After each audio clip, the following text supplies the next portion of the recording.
Children of Dune by Frank Herbert is the third novel in the Dune series, and I'm not going to get into spoiler territory for this one because I do feel like a lot of people are picking up the Dune series for the first time following Denis Villeneuve's recent movies. So in Children of Dune, we carry on from Dune and Dune Messiah, the first two books, and we return to the familiar world of Arrakis, which is undergoing quite significant ecological and climate changes, which is having a knock-on effect on the galactic economy, which I think is quite an interesting parallel to the world that we're living in today.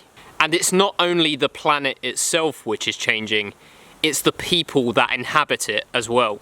The plot here is primarily concerned with this concept of genetic memory, the ability to tap into these ancestral profiles in order to gain useful or potentially quite dangerous insight.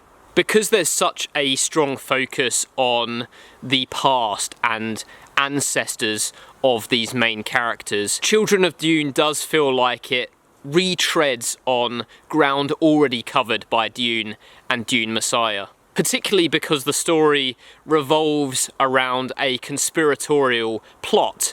That being said, it does do some really interesting and unexpected things towards the end, which at times hinge on science fiction horror. I think the most interesting perspective in Children of Dune is potentially Stilgar, who has been born and raised on Arrakis and seen all of these changes come to pass. Through his eyes, the way that Fremen culture is shifting and the way that characters that he knows and cares for are changing in really fundamental ways is quite interesting.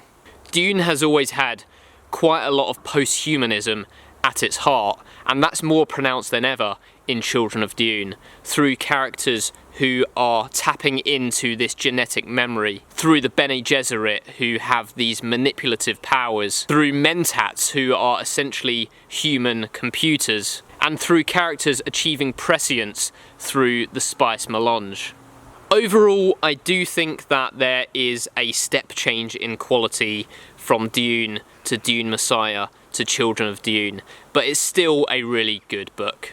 A Time of Changes by Robert Silverberg is set on a planet called Borthan, where the inhabitants are prohibited from referring to themselves in the first person, which means that they're not allowed to use terms like I, or me, or myself, or mine, instead referring to themselves in the third person. And anyone that breaks this cultural taboo is referred to as a self-bearer. This system has led to quite a repressed society, and the way that they deal with this is by assigning each individual a bond sister and a bond brother, who are not familial relations, but are essentially close friends, who these individuals can express their inner turmoils and concerns and feelings, all without referring to themselves in the first person. In addition to this, there are these almost religious figures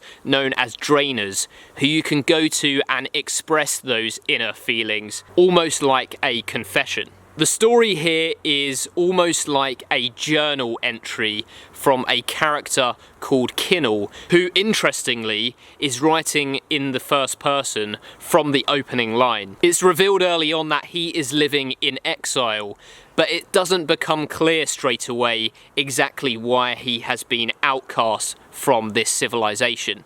It turns out, without getting too far into spoiler territory, that he encounters a man from Earth, which is quite a rare occurrence on this planet Borthan.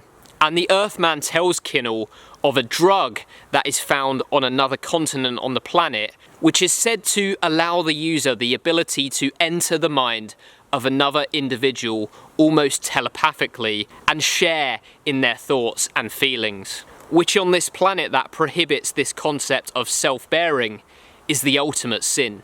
The first half of the book is mostly Kinnell recounting his life, travelling between these continents, and sharing in experiences with his brother, his Bond brother, and his Bond sister. Which doesn't always make for the most riveting reading, but it does establish this world quite well, and give you a sense of what makes these characters tick.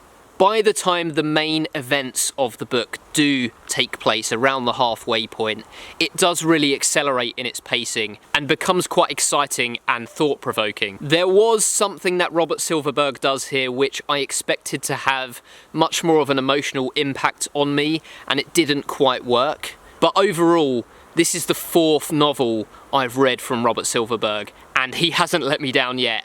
I think this is another great one. So those are the 2 books that I finished recently, which just by a coincidence happen to be both about mind-altering substances. And on the next video, I'm going to be doing a single book review, which is going to be of Ender's Game. So be sure to subscribe if you want to see that one. Thank you very much for liking and subscribing. Let me know your thoughts in the comments. Have you read the books that I discussed in this video today? If you have, let me know what you thought. And if you haven't, have I intrigued you enough to go out and give them a go? That's all for now, and I'll catch you on the next one.